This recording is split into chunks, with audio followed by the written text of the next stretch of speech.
Bonjour à tous et bienvenue, j'espère que vous allez bien. Aujourd'hui dans cette vidéo, nous allons préparer ensemble un gâteau spécialité turc qui s'appelle le gâteau qui pleure.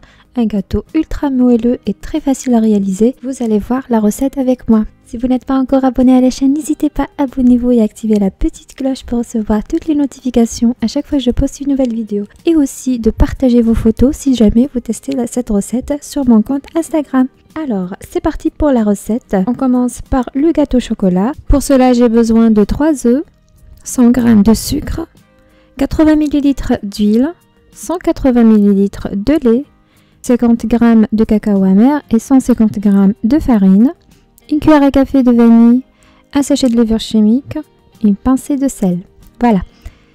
Dans le bol, je commence à casser les œufs. J'ajoute le sucre, la vanille et je mélange bien jusqu'à ce que ça soit bien homogène. Ensuite, j'ajoute le lait et l'huile et je mélange à nouveau.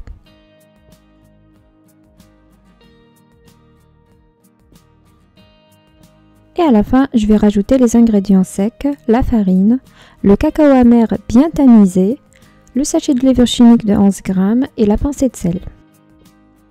Je mélange bien jusqu'à l'obtention d'une préparation lisse et homogène. On va obtenir une pâte assez liquide, ne vous inquiétez pas, c'est la texture qu'on souhaite obtenir. Comme celle-là. Ici, j'ai un rectangle en inox, je l'ai chemisé avec un papier sulfurisé de cette manière. La dimension de mon rectangle est 21 x 28 cm. Je vais verser directement la préparation dedans et ensuite je vais enfourner ça à un four déjà préchauffé à 180 degrés, environ 20 minutes de cuisson. Et ici, on va imbiber le gâteau avec le lait. J'ai 180 ml de lait, une cuillère à café de cacao et une cuillère à café du café soluble. Je mets tous les ingrédients ensemble et je mélange bien et je mets de côté. Juste une remarque, le lait doit être tiède.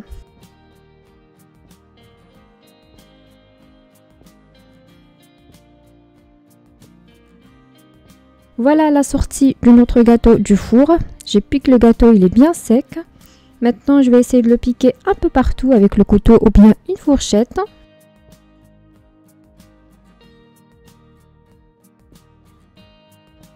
Et à la fin, je vais rajouter graduellement le lait. Le gâteau va entièrement absorber le lait et vous allez voir.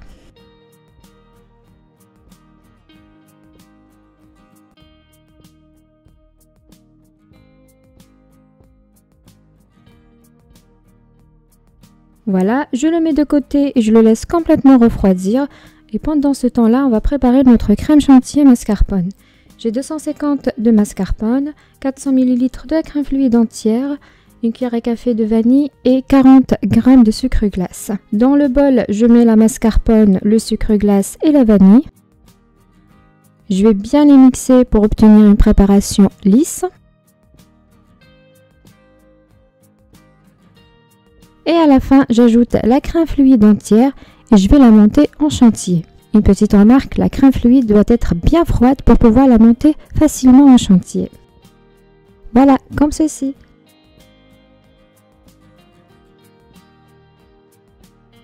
Maintenant, le gâteau est très bien froid, je vais le démouler. Je retire le papier sulfurisé. Je le mets dans un plat de présentation.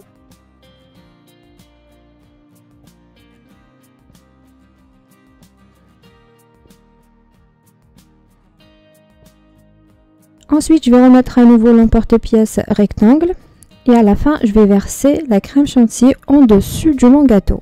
Et j'essaie de bien lisser la crème chantilly à l'aide de la spatule.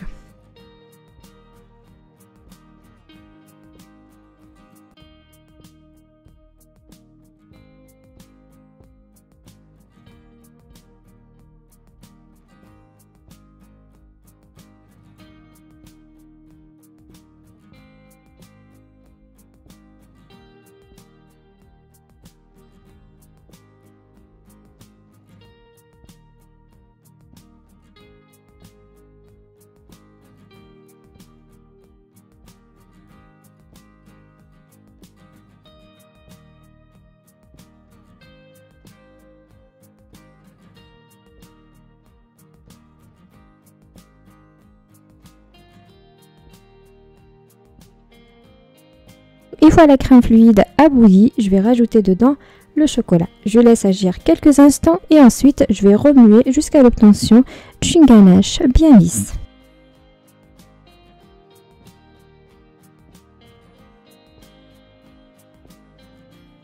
Comme celle-là. Voici le gâteau qui était déjà au frigo, le temps de préparer la ganache. Une remarque, la ganache doit être bien froide avant de la verser sur la crème chantilly, sinon la chantilly va fondre. Je verse la ganache sur la totalité de mon gâteau. Je répartis ma ganache montée un peu partout sur le gâteau. Et ensuite, je vais placer le gâteau au frigo minimum 1 heure jusqu'à ce qu'il refroidisse complètement.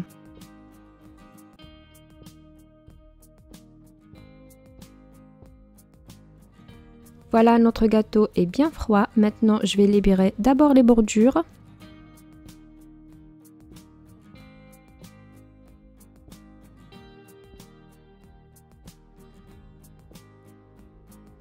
Et je vais diviser le gâteau en petites pièces. J'ai choisi le format carré, mais possible de choisir d'autres formes.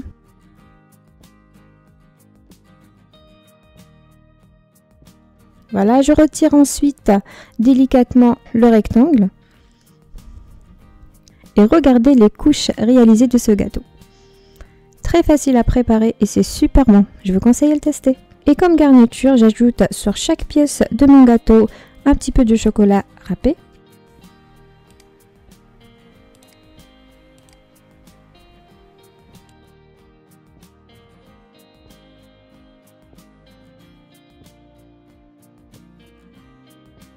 Et aussi quelques pistaches concassées. Complètement facultatif, vous pouvez laisser tel qu'il est ou bien le décorer d'une autre manière.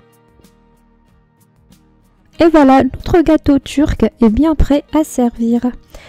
Je vous retire une pièce pour vous montrer la texture de ce gâteau. C'est vraiment sublime. Je vous conseille à vraiment le tester, il est très facile à préparer. Si vous avez aimé cette vidéo, n'hésitez pas de liker, commenter et partager. Et je vous dis à bientôt pour une nouvelle mise en ligne. Si vous n'êtes pas encore abonné à la chaîne, n'hésitez pas, abonnez-vous et activez la petite cloche pour recevoir toutes les notifications à chaque fois que je poste une nouvelle vidéo. Et aussi de vous abonner sur mon nouveau compte Instagram. Comme ça, on partage ensemble les photos, une discussion si vous avez besoin de questions, etc. Je suis à votre service. À bientôt. Ciao!